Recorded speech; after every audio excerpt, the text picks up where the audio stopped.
បាទជំរាបសួរបងប្អូនទាំងអស់គ្នាបាទកញ្ឆេងដែលខ្ញុំកាន់នៅដៃនេះគឺកញ្ឆេងត្រជាក់ព្រុស07អញ្ចឹងកញ្ឆេងត្រជាក់ព្រុសចាប់ពី04ដល់09ត្រូវគ្នាបងប្អូនបាទពេលឡើង010ទៅគឺដូររៀងហើយកញ្ឆេងណា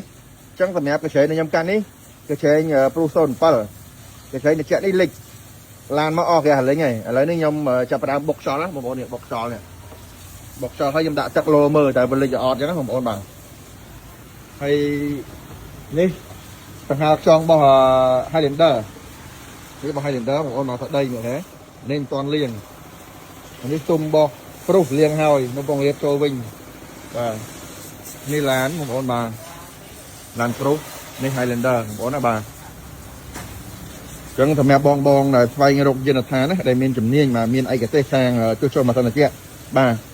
កុំភ្លេចយានដ្ឋានបាត់អូតូហើយគ្រឿងម្លាស់មានស្តុបប្រាប់ចឹងនៅគ្រឿងម្លាស់បងប្អូនណាបាទគ្រឿងម្លាស់មានស្តុបប្រាប់ណាបងប្អូនចង់ដាក់ត្រីបានទាំងមកទឹកក៏បានមាននឹងកន្លែងប្រាប់ចឹងមកបាទច្រើនហើយកន្លែងខ្ញុំទទួលធ្វើតែម៉ាស៊ីនត្រជាក់បងប្អូនបាទក្រៅពីម៉ាស៊ីនត្រជាក់គឺអត់មានទទួលទេខ្ញុំបញ្ជាក់អណ្ដែងដែរសម្រាប់បងដែលធ្វើយិនច្រើនយិនដ្ឋានធ្វើច្រើនកន្លែងនៅតែខូចដដែលបាទ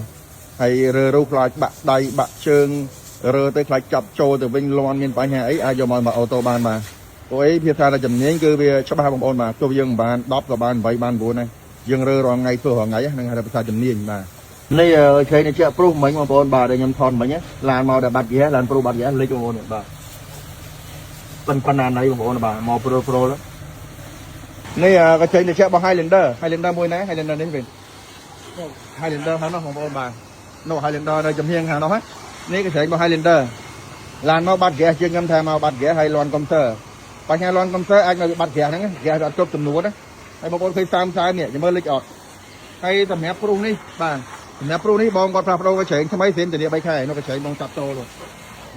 បងចាប់តោនេះកញ្ឆេងចាប់របស់គាត់បាទនេះកញ្ឆេងលេចមិញណាអញ្ចឹងមកមើលកញ្ឆេងនេះទាំងគ្នាលេចអត់នេះបងប្អូនបាទកន្លែងខ្ញុំធ្វើការច្បាស់អញ្ចឹងបាទរើមកគឺឲ្យភ្ញៀវមើលតបអំចាស់ឡានបាទអាតាមហ្នឹងលេចហើយតិចលេចឡើយនេះកញ្ឆេងត្រជាក់របស់ Highlander បងប្អូនបាទដែលខ្ញុំកាន់មិញមកសើមប្រេងឡើងកកុលនេះលេចបងប្អូនឃើញបាទនេះលេចចេញមកប្រយនេះបងប្អូនឃើញបាទលេចបាទដល់ពេលវាលេចចឹងទៅវាធ្វើឲ្យចេញហ្គាសចេញប្រេងមកជាមួយគ្នាធ្វើឲ្យសើមមានសំណើមប្រេងធ្វើឲ្យយើងមើលមកដឹងថាលេចមកកញ្ឆេងហ្នឹងណាហើយកញ្ឆេងនេះវាដល់ឆ្នាំនេះបានវាផុយលេចបាទដល់តែវាលេចហ្នឹងវាផុយសាច់វាដល់ឆ្នាំនេះវាពុកបងប្អូនមើលនេះសភាពបាទសម្រាប់ព្រុស03នេះស្ទះកញ្ឆេងក្នុងបងប្អូនបាទចាំមើលជាងខ្ញុំរើចេញមកកញ្ឆេងវាស្ទះប៉ុណ្ណាបាទសម្រាប់ព្រុស03នេះហ៎ហើយ Highlander ខាងនោះលិចកញ្ឆេងក្នុងផ្លាស់ប្ដូរកញ្ឆេងព្រុសនេះក៏លិចកញ្ឆេងក្នុងដូចគ្នាផ្លាស់ប្ដូរកញ្ឆេងហើយសម្រាប់ Highlander ខាងនេះត្រជាក់បាល់ដំបងឯងប្រឆេះយូរបន្តិចលេងត្រជាក់បាទឥឡូវកំពុងតាមបានអាការៈវាដោយសារពីដំបងវាត្រជាក់ហើយដល់ពេលយូរតិចអត់ត្រជាក់ហើយអត់កកអូតូផ្ដេចជាប់ដើរធម្មតាអញ្ចឹងយើងកំពុងតាមដានជំងឺរបស់វាសម្រាប់ Highlander នេះបាទនេះកញ្ឆេងត្រជាក់ឡានព្រុស03ត្រជាក់ចាញ់ថ្ងៃបាទនេះឡានព្រុសនេះបាទដែលមកមិញខ្ញុំរីវីយូមិញថាពាក់ព័ន្ធជាមួយចាក់ចាញ់ថ្ងៃបងប្អូនឃើញបាទកញ្ឆេងឡើងសបោចកញ្ឆេងតែឡើងសបោបែបនេះអត់ត្រជាក់ទេឡានបងប្អូនមកអត់ត្រជាក់ទេអានេះវាមិនខុសពីម៉ាស៊ីនត្រជាក់ទេតែមានដីមានសបោក៏អត់ត្រជាក់ហើយតោះតែយើងដោះលាងបានត្រជាក់ឡើងវិញបាទនេះព្រុស03នេះបាទហើយមើលត្រឡប់មើលមកចំហៀងទៀតបាទមកជាងទៀតចាប់ដើមឡើងសបោដូចគ្នានេះសនេះបងប្អូនឃើញនេះឡើងនេះហ៎ចូលតាមឡើងចាំមើលខ្ញុំលាងហើយបានស្អាតប៉ុណ្ណានេះឡាននេះកញ្ឆេងនេះជាឡានព្រុស03ដែលមកមិញទៅសបោបងកញ្ឆេងធ្វើឲ្យឡានអត់ត្រជាក់ឥឡូវយើងធ្វើការលាងបងប្អូនបាទចាំមើលលាងហើយបានស្អាតប៉ុណ្ណាចាំមើលសបោវាលាងស្អាតអត់ឡើងសបោថ្នឹមមិញហ្នឹងណាស្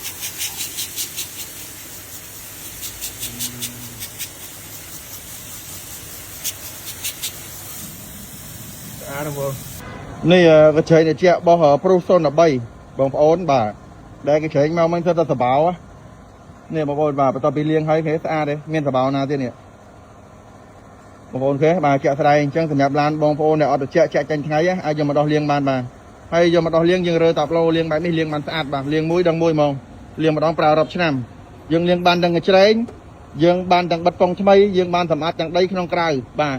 ហើយយើងបហូរហ្គាសចាស់ចោលដាក់ហ្គាសថ្មីបានដាក់ប្រេងកំសើចូលបាទមកចប់និយាយរួមមកចប់ហ្មងមកសេតហ្មងបាទគេស្អាតហើយនេះ